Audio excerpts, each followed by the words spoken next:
Good evening, everybody. How you doing? I'm Manny Vitale, host of My Fight Our War, and it is Saturday, February February the 8th. 8th. Every freaking time, man. I'll sit there, get ready to go on right when I see live. And you guys know I do this all the time. It's Uh-huh. like, okay, we're going to go live. What is today? Yeah. And here we are live, and I'm talking away. And then it's like, what are we going to talk about today? Whatever you want. So, again, I'm Manny Vitale, so My Fight Our War, and also co-host of Music and Mayhem with my brother Skylar Ray, which you can see us every Wednesday at 7 p.m. sharp-ish. Ish. So please check us out. And we have all of our guests usually come on Mondays, but we are just getting slammed. So thank you guys for that. It's a good problem to have. We are actually booked all the way out through past April. So we are adding days now. And our guest tonight, I am so excited about this for a couple reasons.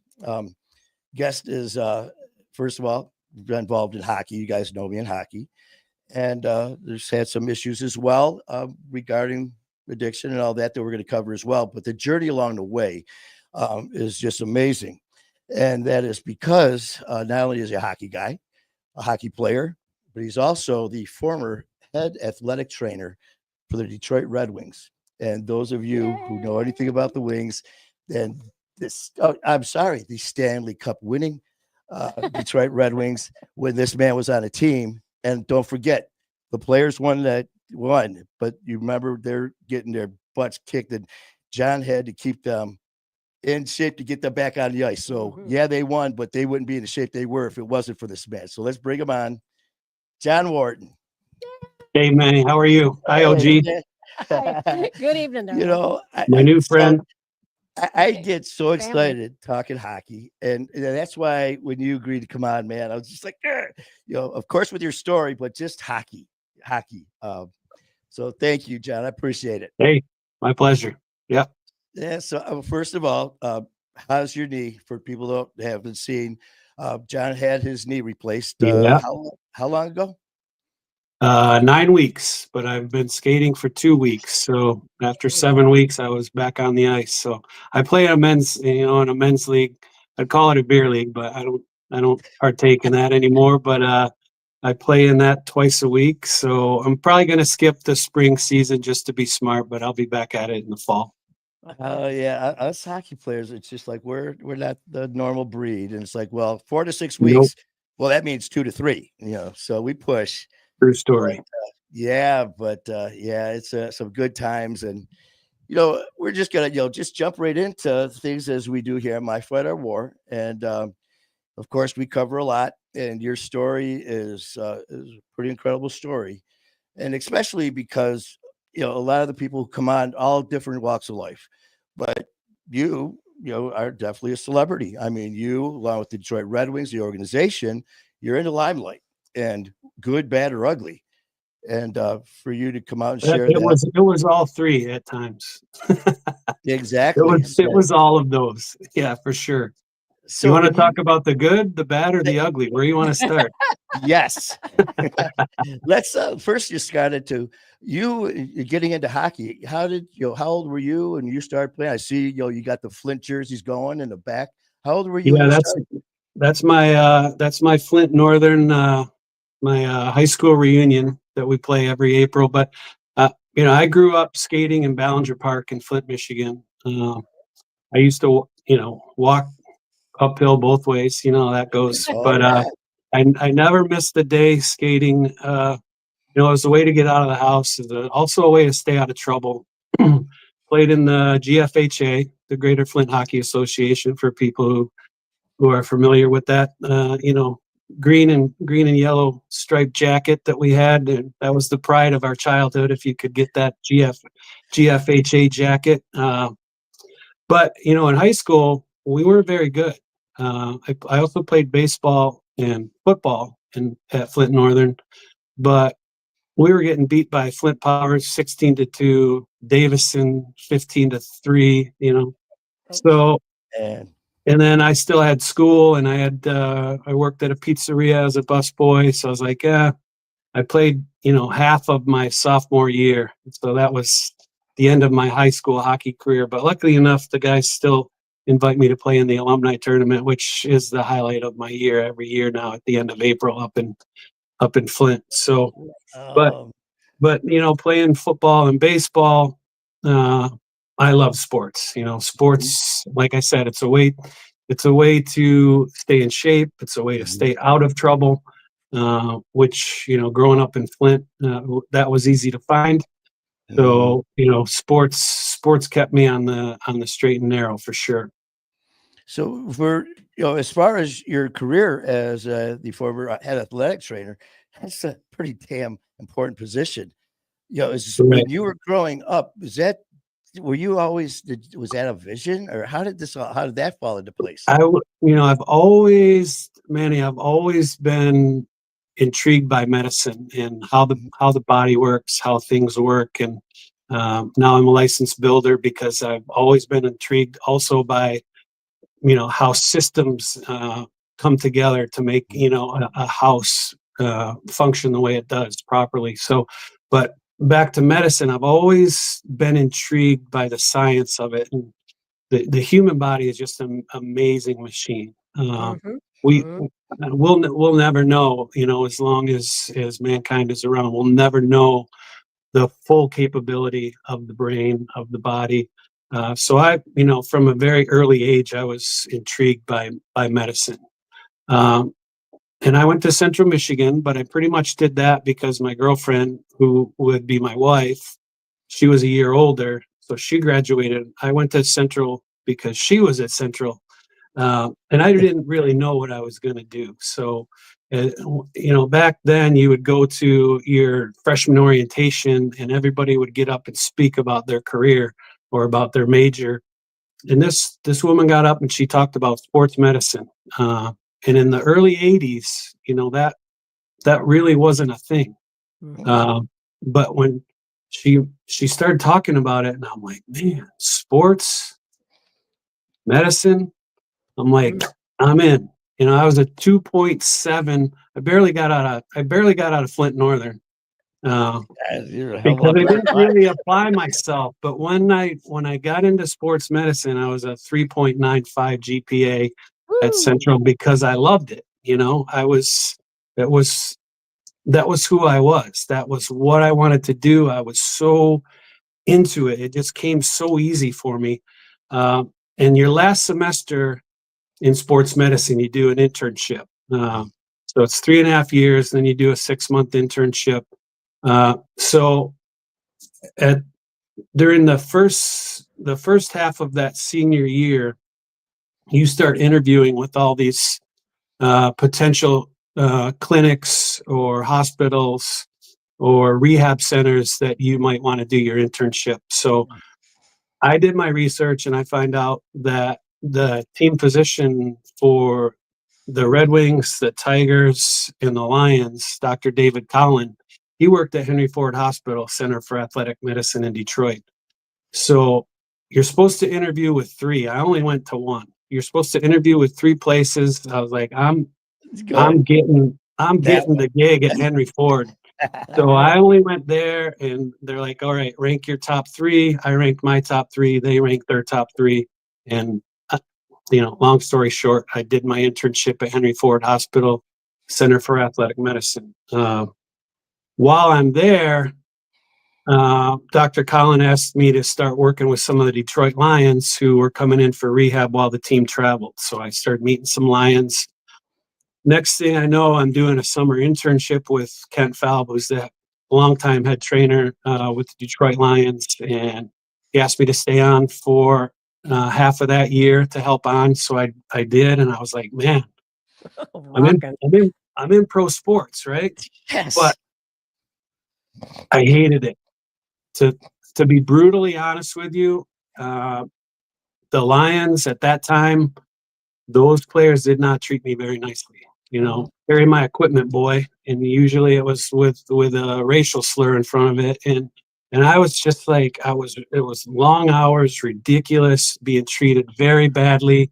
And I was like, wow, oh, I want nothing to do with pro sports. These guys are these guys are a-holes. I'm like, I'm going back into the clinic. So I went back into Henry Ford Hospital I start meeting a bunch of the hockey guys that come in, because also at that time I was one of the first people to get my certified strength and conditioning certificate. So I had another specialty that, in the early 80s, like now you can't get a job in pro sports or even at a high school if you don't have, an ATC and a CSCS. So, Mhm.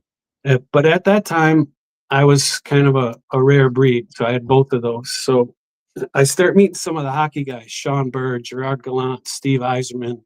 And these guys, they're so nice and they're so respectful of everything that I did for them. And, so I work with them, those three guys, the summer of 88, 1988.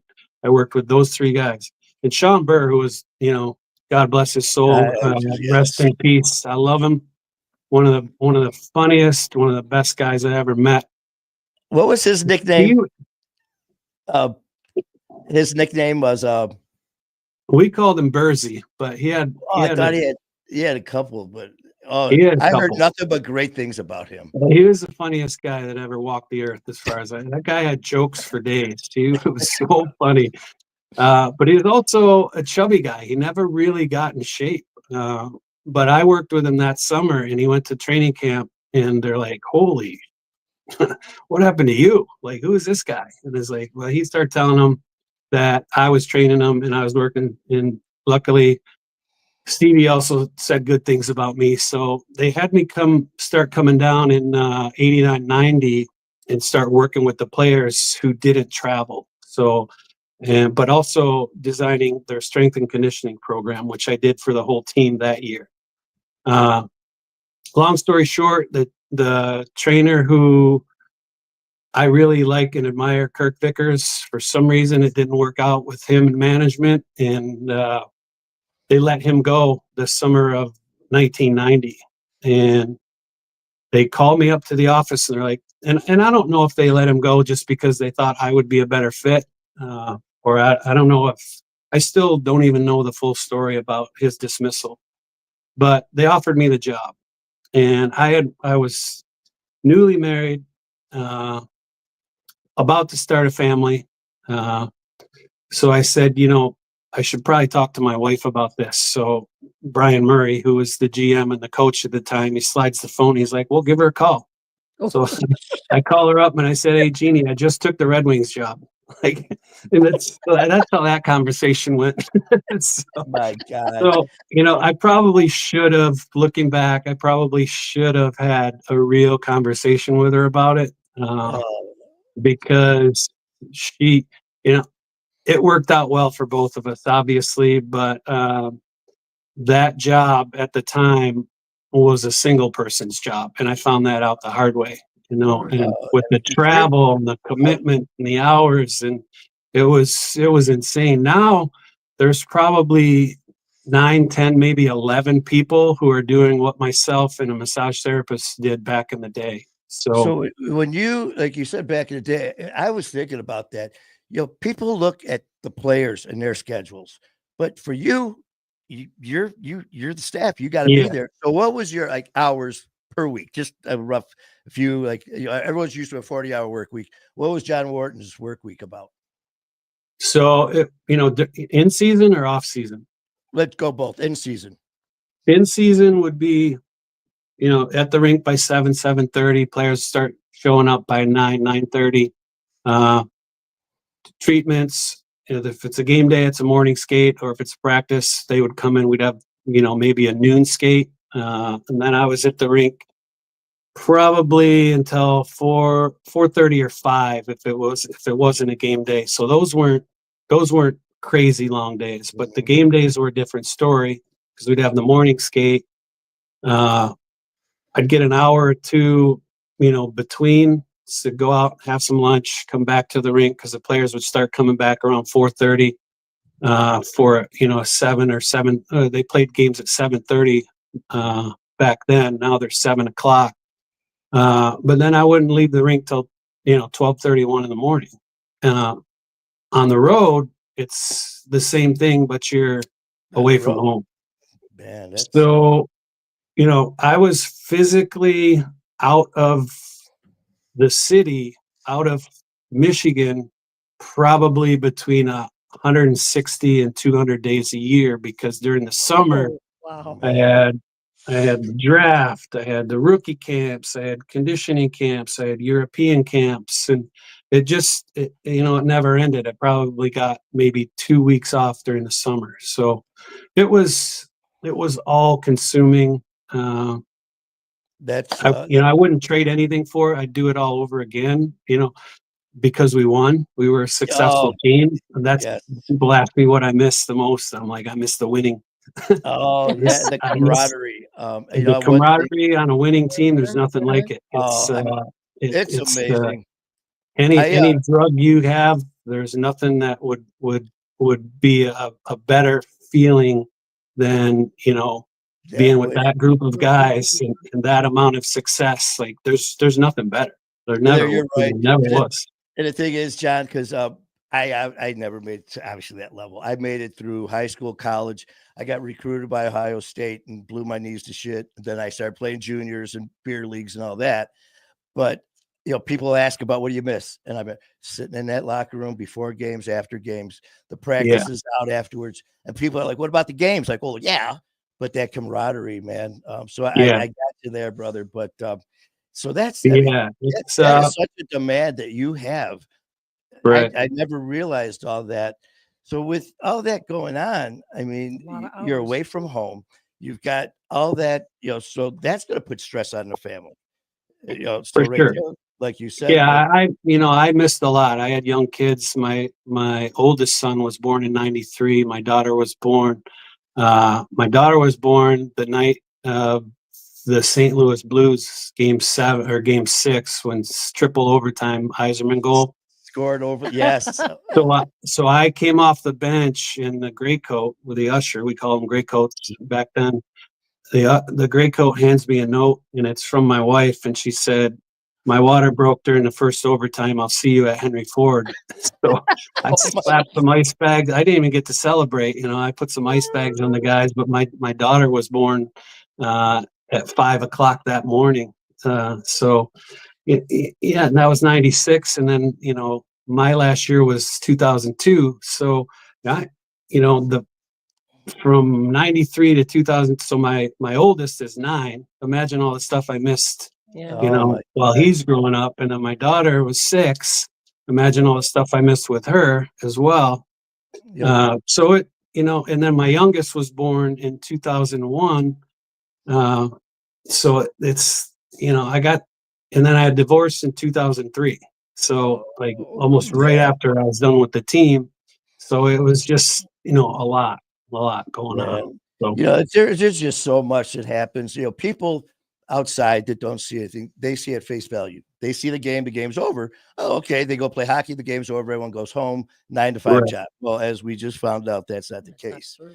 So, No, I mean, and again, as I was doing these promos, I was highlighting to people, trying to just get across how important your job. Like I always say, the Stanley Cup winning champion, Detroit Red Wings, yes, the players. And I said, but these guys play after your first month when the season starts, you're hurt. And it's up to John to make these guys skate at elite levels when they really yeah. shouldn't be. I'm going to take a shot in the dark here on this one. Don't tell me the name at first. Let's see if I'm right. During the playoffs, there was a player who everyone heard screaming as he was getting his groin injected. I'm going to say Brent Gilchrist.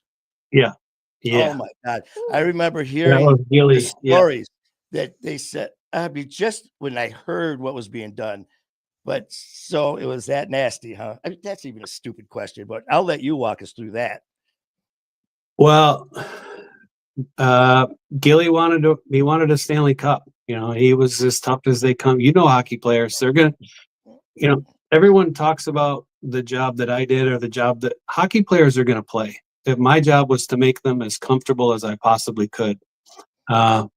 So, Brent Gilchrist, he wanted to win a Stanley Cup and nobody was going to keep him out of the lineup. So, I mean, the doctors went over because when you numb something, you run the risk of injuring it much worse than you should. And it probably happen more than it should, and it probably still happens more than it should because pain is a key indicator.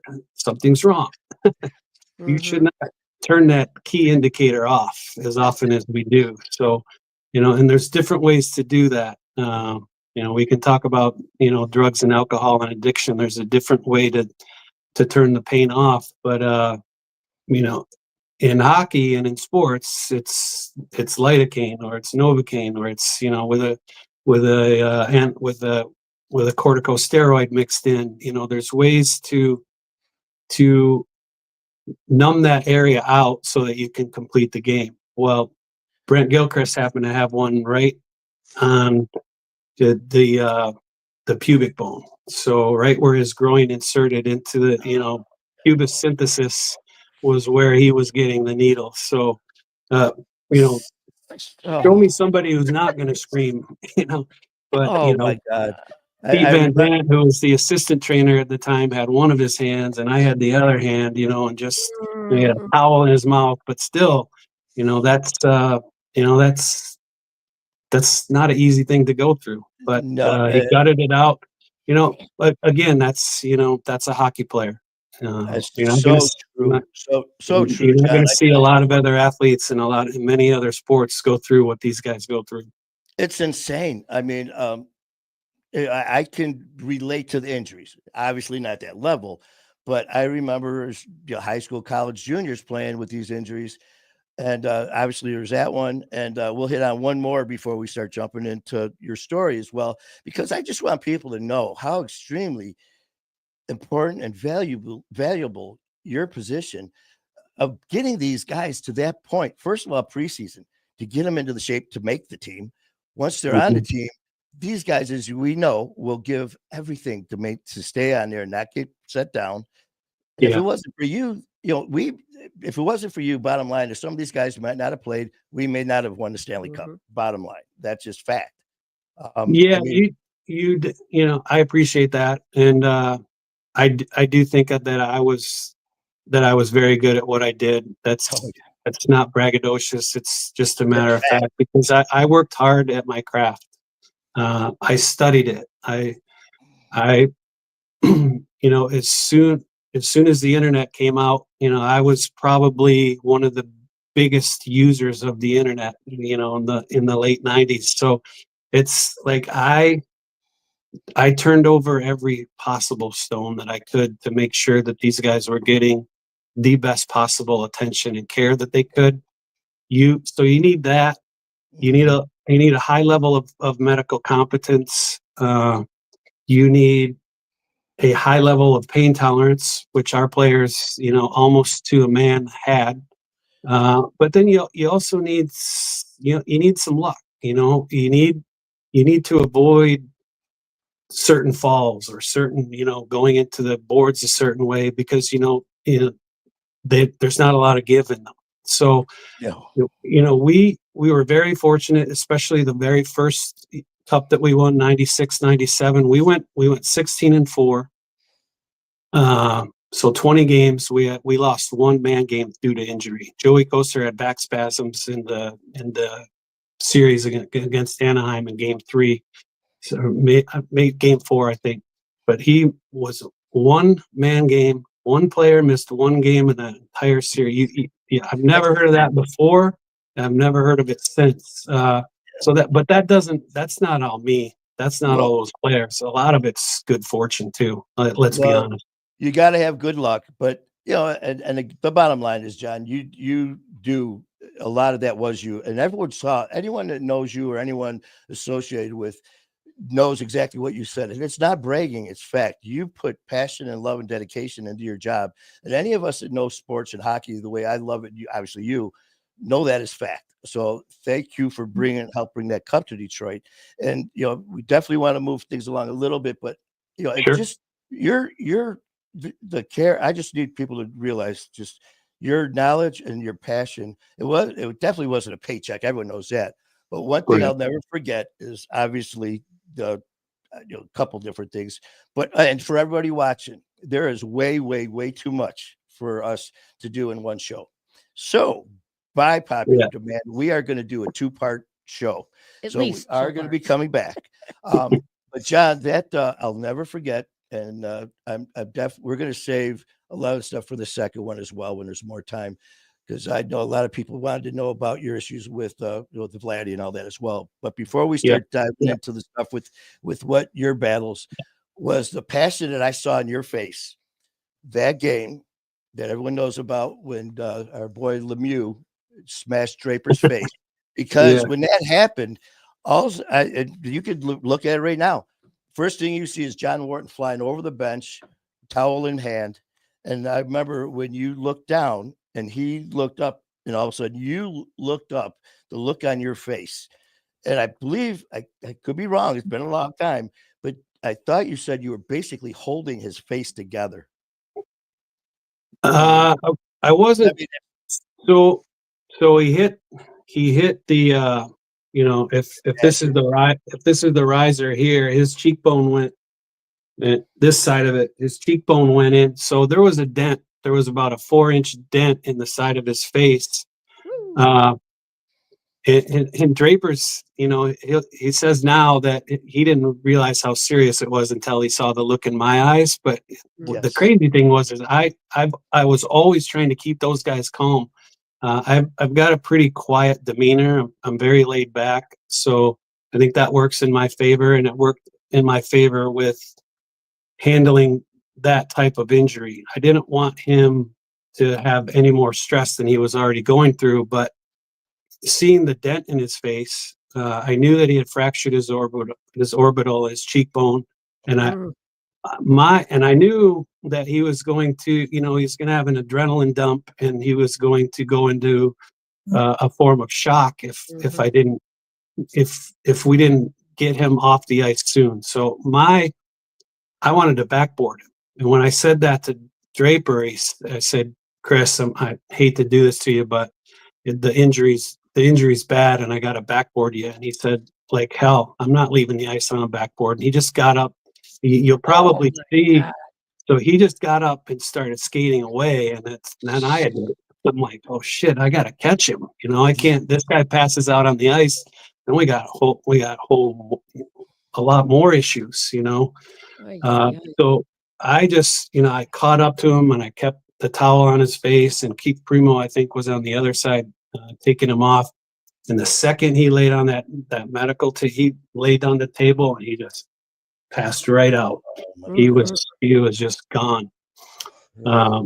Next thing Wow. I know, Mr. Illich is in the room, and the paint was coming off the wall. He was absolutely furious that Lemieux wasn't kicked out of the game. He went right over to the refs room after the game and just, oh my God, that's the kind of owner he was. He's That's, got the he love and passion. stood up, not just financially for his players. He stood up vocally, and he loved his players. I didn't see the baseball side, but I've heard from other people who worked on the baseball side that he was just as passionate for that player's safety as well. But he was really upset about the damage that was done to Chris Draper, and he let it be known to the league, to the other team's coaching staff and management and ownership. He ripped everybody a new one that night, and we all felt better as a team because of it. This guy's got our back. Mhm. So Mhm. that was probably, if something good came out of that. We always knew that Mr. I was passionate, and he was a special owner. He was kind of a gift to that team, but it was personified that day in that event. And So, and but especially yeah, Chris, it sounds like that was needed at that time, and for you for guys sure. to pull it all together. That's just, man. Yeah. There's certain things that happen in our sports that you remember, and seeing you flying over the boards, and I'll never forget, like I said, the look on your Well, face.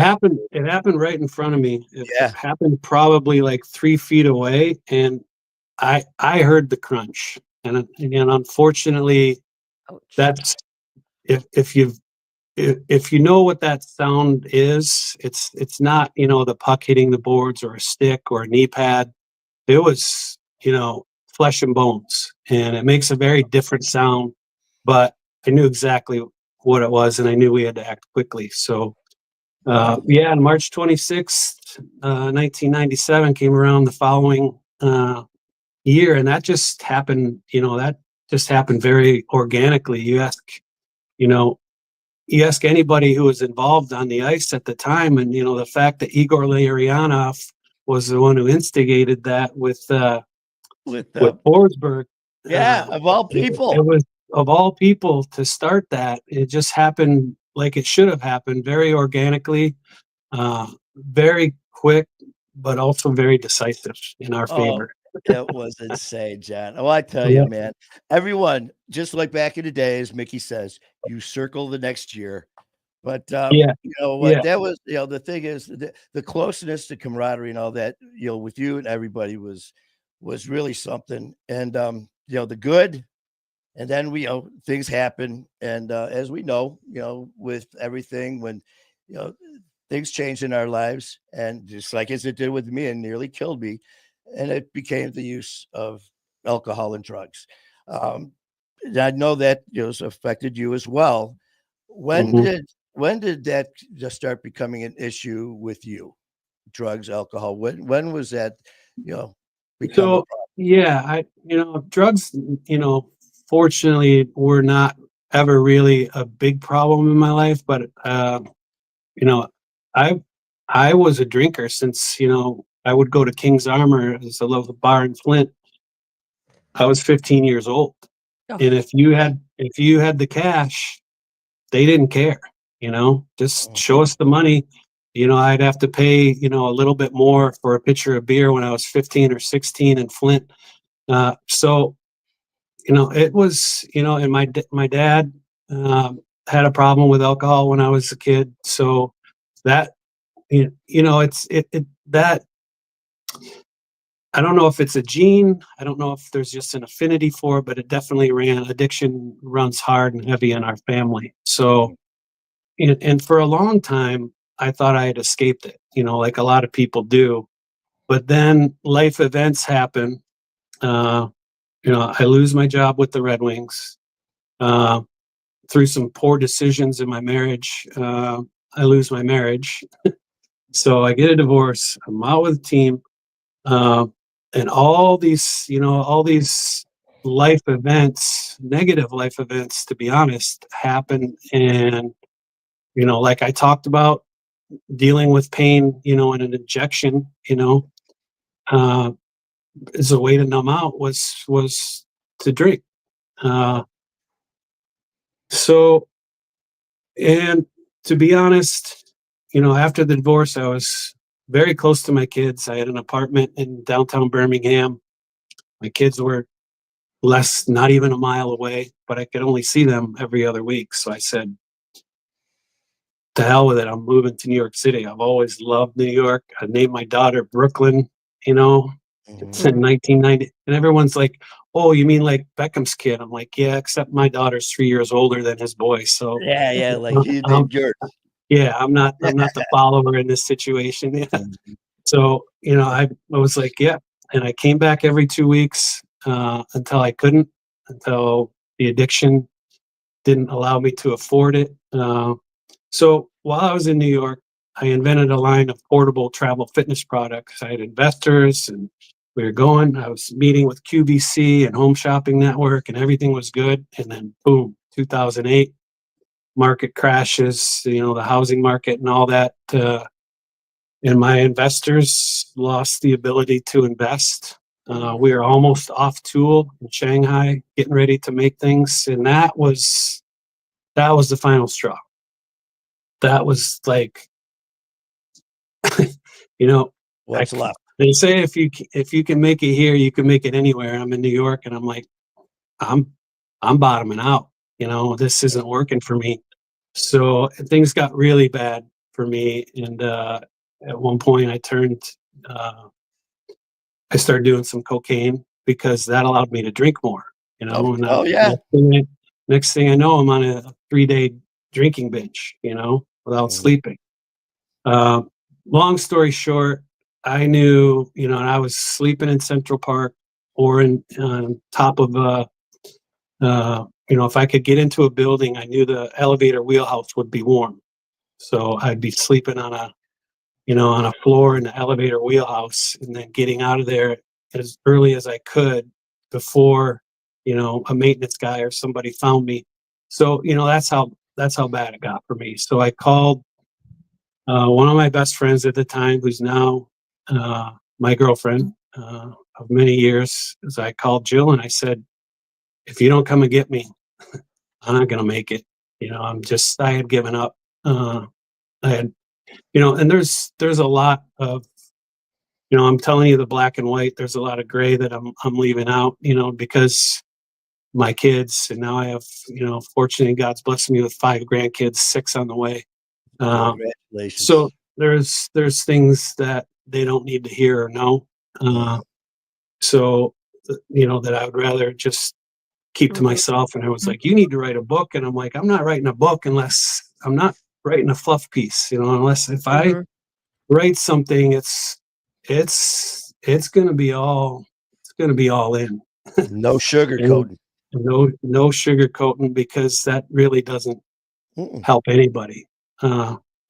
So, I reach out to Jill, and she drives to New York. She gets me, but I get here and I keep doing the same stupid shit. I'm just like, I didn't learn my lesson. It's just different day, different city, same stuff, not Just holding another down lie. work.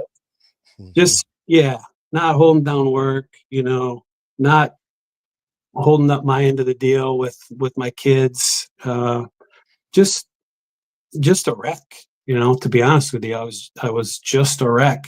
So that goes until about 2016. I was like, and it was just after the new year, and I go, this has got to stop. I'm a better person than this, and my kids deserve more. So I picked a date, January 23rd. I was like, 1, 2, 3, quit. I'm done. 1, 2, 3, quit. I'm done. I'm not doing anything anymore.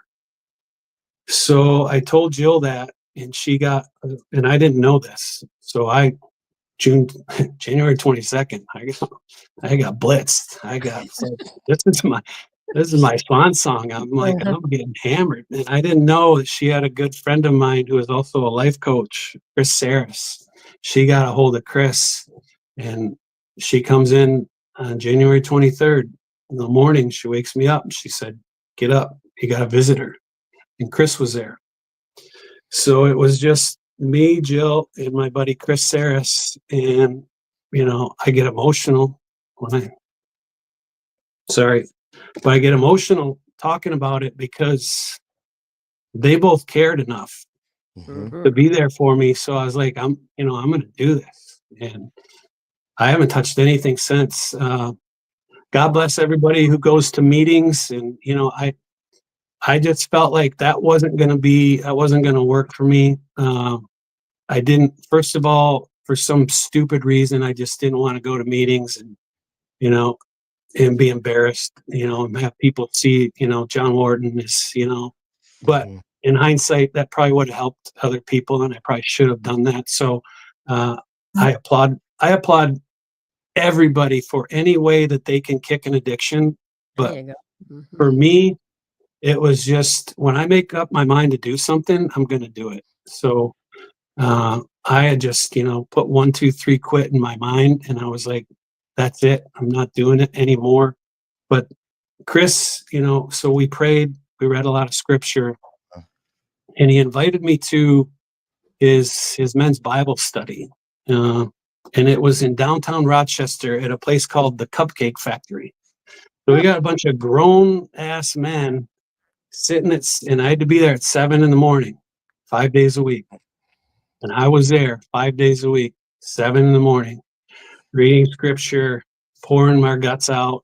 And just so I say, I didn't go to AA meetings, but I don't think I would have done it without that prayer group, without those 10, 12, 15 other guys that were there supporting me, and Jill supporting me, and Chris pushing me.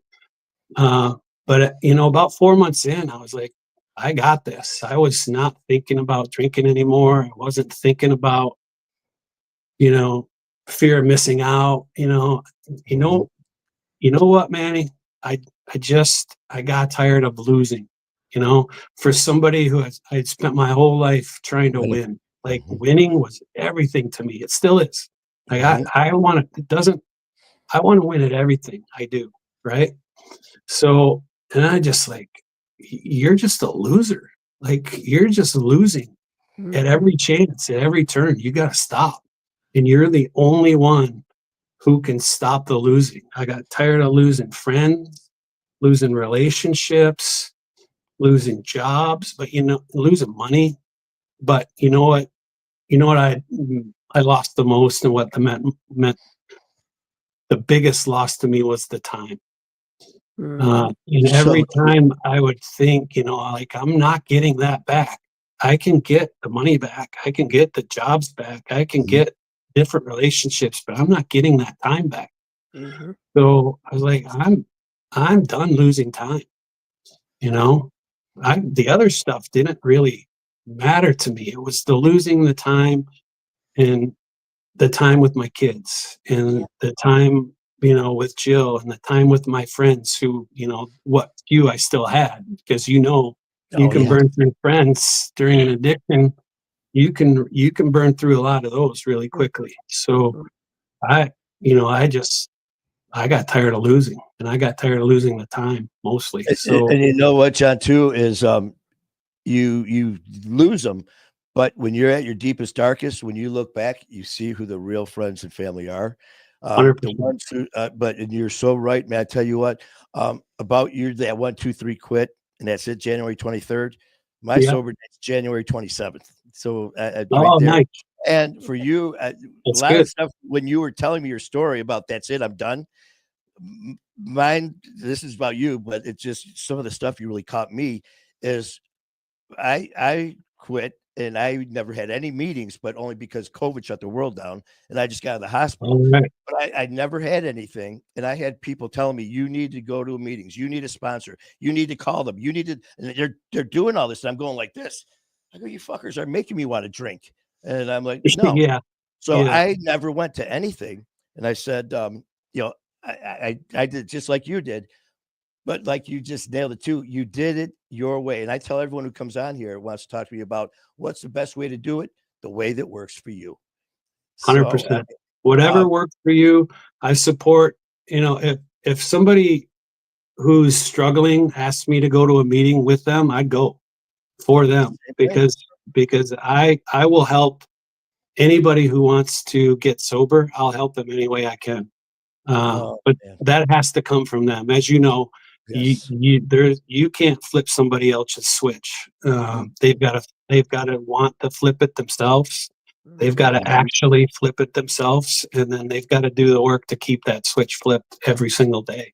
Good. So it's like you said, I do not. There's there's no bad way to quit. Yeah, there's No. only a good way to quit, as long if it sticks, it sticks. And if, I had some people like, because I've told people about 1, 2, 3 quit, and they're like, yeah, I lasted a month. And I'm like, yeah, but March 21st is coming up. 3, 2, 1, done. You you can jump on board that one too, bro. And they're like, I'm going to. You know I'm what? all over I that had one. I, yes, and I had someone I was watching. I can't remember his name, and they were talking about people when they fall off the wagon. Like, oh, you had 30 days in. Now you got to start over. No, that doesn't mean you No, lost those 30 days sober. You just no, pick up those 30 days, you start over again. Or not correct, start over, you carry on and right. all of these things. And the only reason I chimed in here with you too is I know that today we are a little short on time with you, and we are closing on the time that you said. But No, we're good. We're good. We you got let another me go. five, Yeah, ten you minutes. let me Yeah, go as long as you want. I mean, I'll go another 4 hours, man, with you. yeah. But I mean, as people who are watching right now that may have missed this, John has got a story, and there's no way we could fit it in one episode. So we are definitely going to do a two-parter when, Yep. and I will announce a promo there because he's got way too much, and your story is helping so many people right now because they're relating to everything you said, and it doesn't matter by status and platform, but it actually does because like you said it, if it can happen to John Wharton, it can happen to Manny. If it can happen to Manny, it can Right. happen to, Terry and Tyler. Now then, so please carry Yeah. on wherever. I just wanted to give you a heads up on where we're at. Yeah, no, that's good. I mean, the other thing that I'll say, I think a big reason why I don't drink anymore is that, and it might sound weird, is because I never told myself that I wouldn't. I never said to myself, "You're never ever drinking again."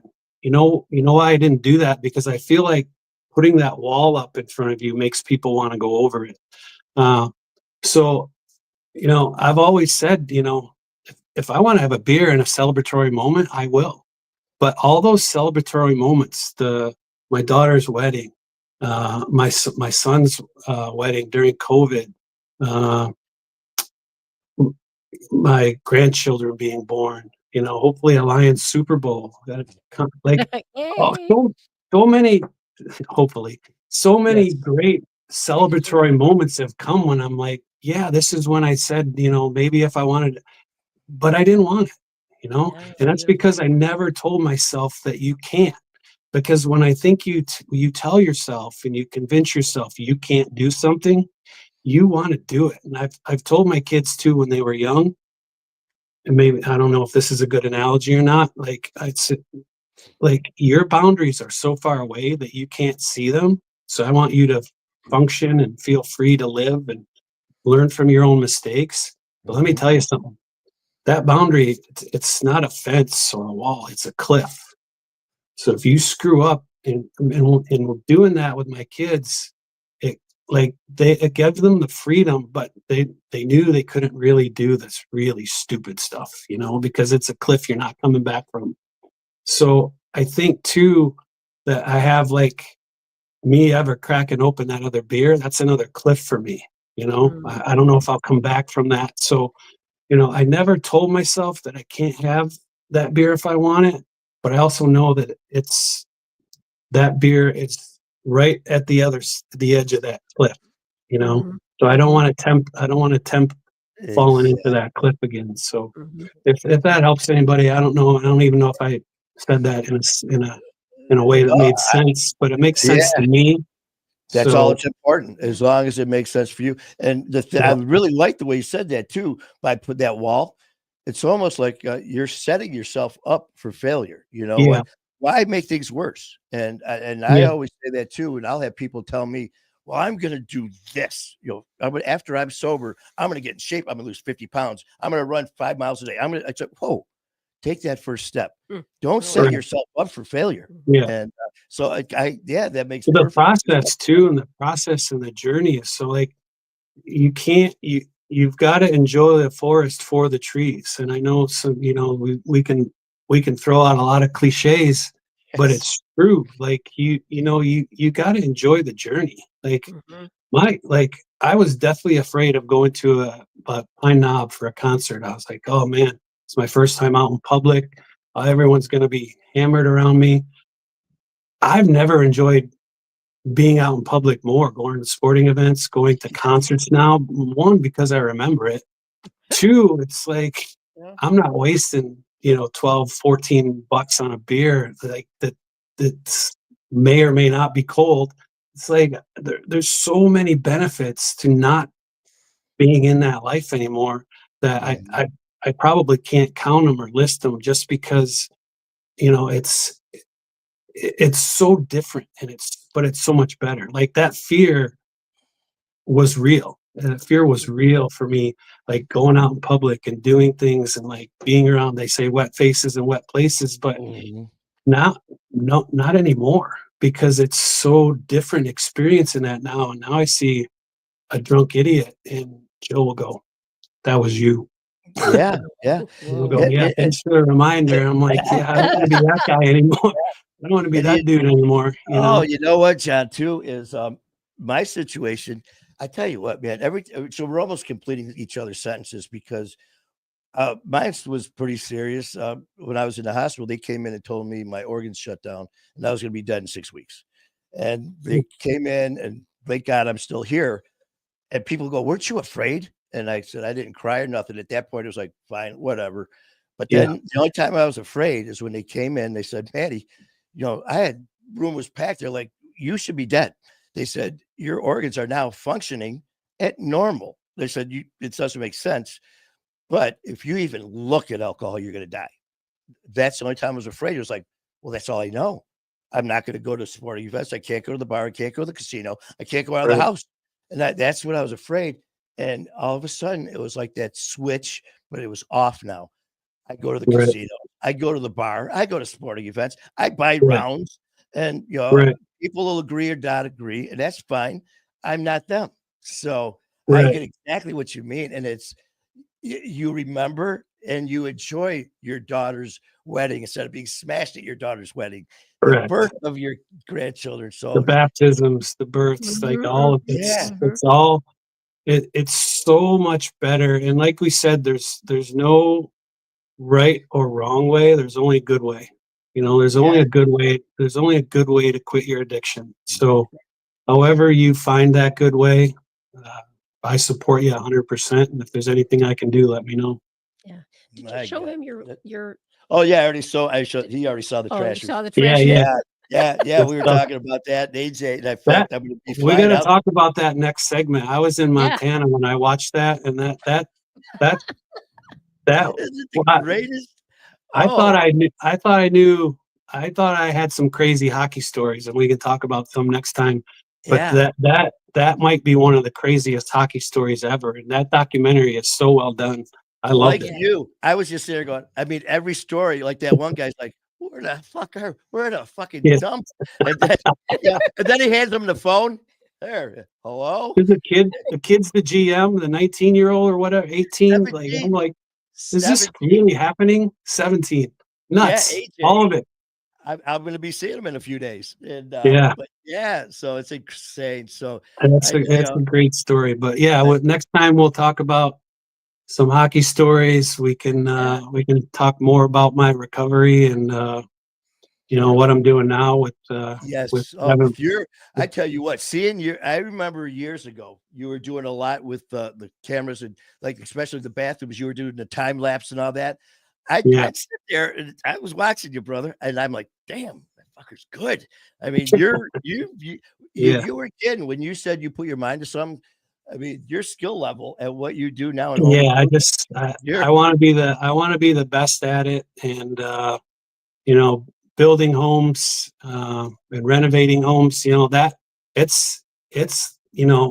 had quite a transition and every time I do a bathroom or I do a kitchen or I redo a basement, like my favorite part is making that transition video at the end, which I put on Instagram, like just the transition. And it's a metaphor for how we can be as humans too. It's like we can totally transform. We can be whatever we really want to be. You just have to commit to it. Going from your shot, that's perfect. Because looking at some of the places that you gutted and all that, and then the time lapse going through the finish, you basically described our lives, man, at the best. Then redoing it. So I tell you, man, John, the right way. Like I said, the process. And I'll post stories every day, and like like some people only want to see the before and after. Not me, man. I want to see the demo. I want to see all the moving parts that are in the wall that you don't see once you put tile up or once you put a ceiling.